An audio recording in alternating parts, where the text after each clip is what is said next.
on WOL 1450 AM in the DC metropolitan area or online at barbaraonline.com or use free TuneIn app. Igniting Change helps to provide answers to questions we all have following a problem in our neighborhoods, cities, or states, like what can I do? What can be done about this? Or who should be held accountable? We also talk about resources, actions, and solutions. We look forward to hearing from our Igniters each week, so call us with questions or comments at 1-800-450-7876. That's 1-800-450-7876. You can follow Barbara on Twitter at Barbara Arnwine and at Barbs73, and like her Facebook page, Barbara Arnwine. We have a special Igniting Change show today with our expert guest. Today's show, we will discuss analyzing politics from a millennial perspective while examining the hidden effects of voter suppression. Today's show will feature a special interview with our guest, David Penny. David is currently a researcher at the National Commission for Voter Justice and a rising second-year student at the University of the District of Columbia David A. Clark School of Law and lifelong resident of the DC, Maryland, and Virginia area. Prior to law school, he graduated from Virginia Commonwealth University with a degree in history. Following graduation from VCU, he worked in local Virginia politics and communications to raise awareness and engage citizens in local elections through a variety of mediums. During the show, we will discuss the millennial condition, voter suppression, the presidential debates, and the Supreme Court's recent decision on gerrymandering. Our fourth segment of the show will feature our Sound the Alarm update by Caitlin Cobb, TJC social media specialist. I want to take a second to define the millennial condition.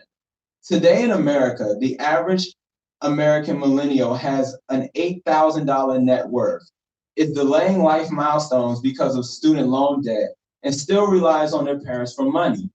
The average American millennial makes $35,592 a year.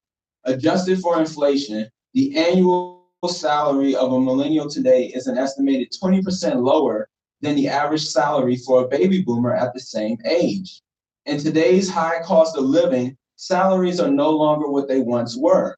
While millennials have benefited from a 67% rise in wages since 1970, according to research by Student Loan Hero, this increase hasn't kept up with inflating living costs. Rent, home prices, and college tuition have all increased faster than incomes in the United States.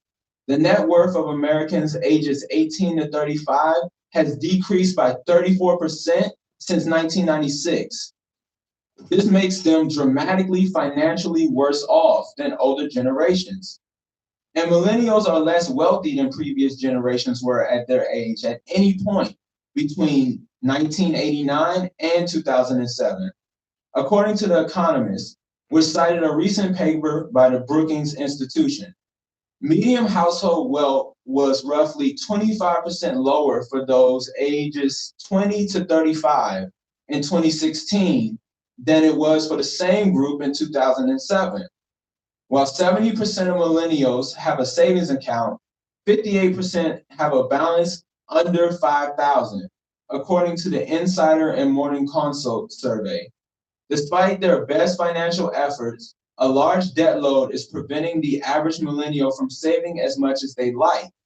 While many don't carry credit card debt or owe less than $5,000, nearly 45% of millennials have student loan debt.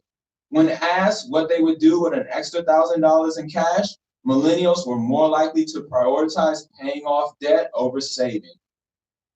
Welcome, everyone, my Igniters. Call us with questions or comments at 1-800-876. That's 1-800-450-7876.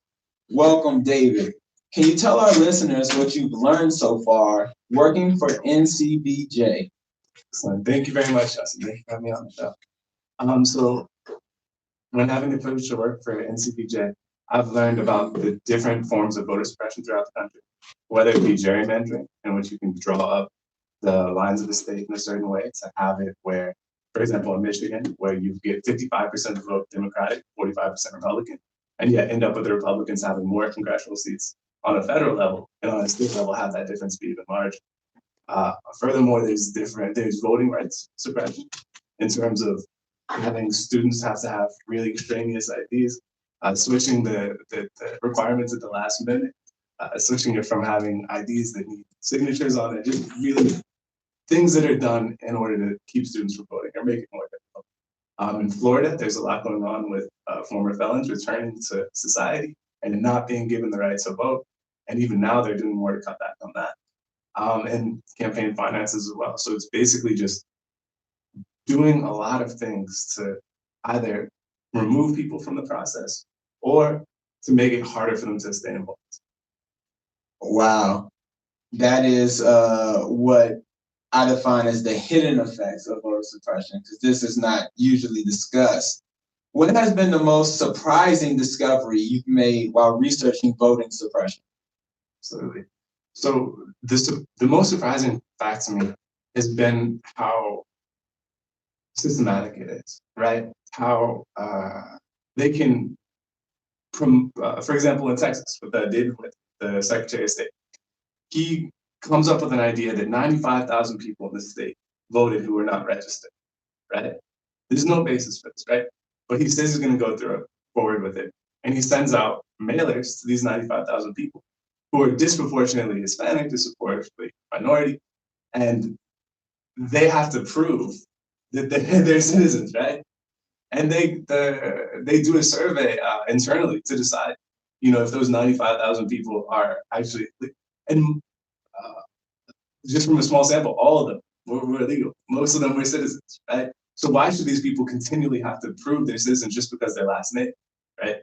And so when he gets caught on this, right, he does not get certified as Secretary of State, but he goes back to the governor's office with a promotion and a raise, right?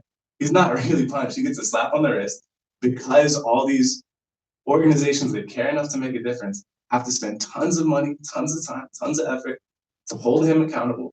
The state spends tons of money to fight these legal cases, right? And then when it's all said and done, he gets a new job, right? He gets a promotion, and they're gonna try it again soon, probably. Wow, that is really disturbing, but true, and people need to know about it. How has the recent Supreme Court case on gerrymandering undermined voting rights protections? So Judge Roberts said, we don't want to take the politics out of politics, right? Inherently, that gives the politicians more power than the voters that put them in place.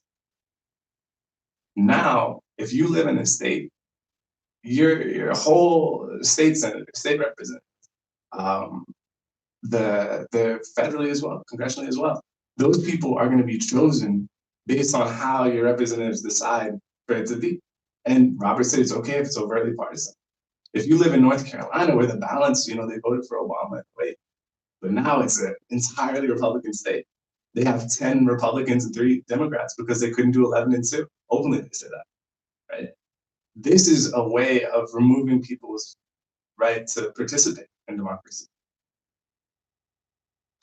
Another upsetting fact, but a fact nonetheless.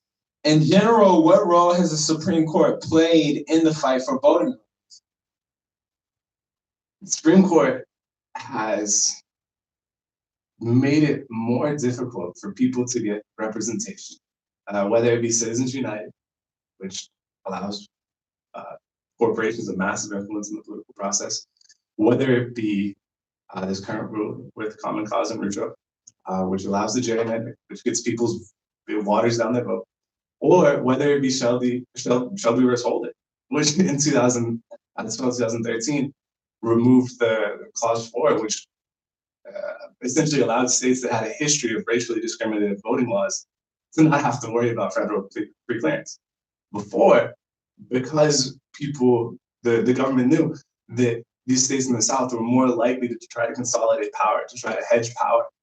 Every time they passed a law that affected voting registration, voting laws, anything like that,